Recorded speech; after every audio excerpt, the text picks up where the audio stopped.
few things that can be advised in a single breath.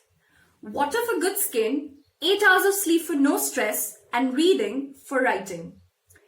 Hello, I'm Shibani Krishnathraya from the Folded Paper community, and I'm here to talk about the habit of reading more and how it can be effective for creative writers. Reading and writing are like two distant cousins. An attentive reader who pays close attention to details can learn a lot about the craft of writing just by observing. A well-read person knows what works for them as a reader and what doesn't, and so they can be careful of not repeating the same anomalies as writers. They are more perceptive, and it wouldn't be an exaggeration to say that conscious readers make better writers. Now, why to engage more in reading? There are a lot of reasons for that. Firstly, the world is crowded with stories out there, and let's assume that we just know 5% of it. Reading more helps us to understand and know the gradient of stories available. Secondly, reading gives a boost to our creative expression and helps us learn the different ways of creatively expressing our thoughts. And thirdly, reading helps us to develop our own writer's voice. If writing is expression, then our voice is how we express it.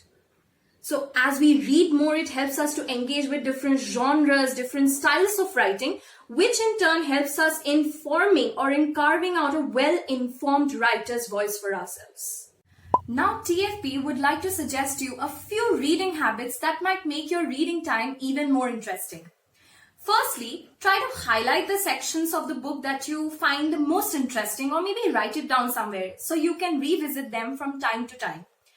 Secondly, it wouldn't be that bad if we indulge in a bit of research before reading a particular book. For example, if you read The Tale of Two Cities by Charles Dickens, it would be really great if we know a bit about the French Revolution to understand the book better.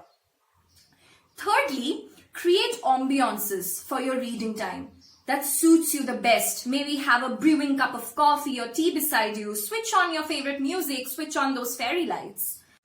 Fourthly, let's not try to convert our reading time into a vocabulary class. Let's not sit down with our dictionary, underlining each word and looking up for their meanings. This breaks the flow of our reading, and we might do it at a later time, which would also help us to retain the meanings better. We really hope that these writing habits will be helpful for you and help you to make your reading time even more interesting. Now let's discuss about the not so interesting side of reading.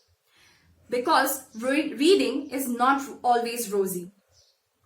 In the quest of reading more, there is a teeny tiny possibility that we might get carried away and hog onto books greedily without producing enough personal content. It is a thin line, but we need to learn to balance. Secondly, we might get overwhelmed. There is a high chance that we might get overwhelmed and we might start questioning our geniuses. In such instances, always remember that a writer who is there on a prestigious shelf on a famous bookstore was a reader who believed in his or her ideas. And let's not question our geniuses. Thirdly, there is a high chance that we might feel that our idea for a story has been told already. But always remember that in a world of 7 billion people who have 7 billion different ways of understanding emotions, a story cannot be narrated enough. So now, after understanding the why behind the habit of reading more, going through a lot of reading habits to make your reading time interesting, and also after discussing the not so interesting facet of reading, let's not let our books gather dust and start reading. And if you wish to know more such interesting facts about writing, follow The Folded Paper on Instagram and Medium, and also do not forget to like, share, comment and subscribe to our YouTube channel. And if you wish to write with a community of writers, DM us on Instagram or write to us on our mail ID, thefoldedpapergroup@gmail.com. Thank you, goodbye and happy writing.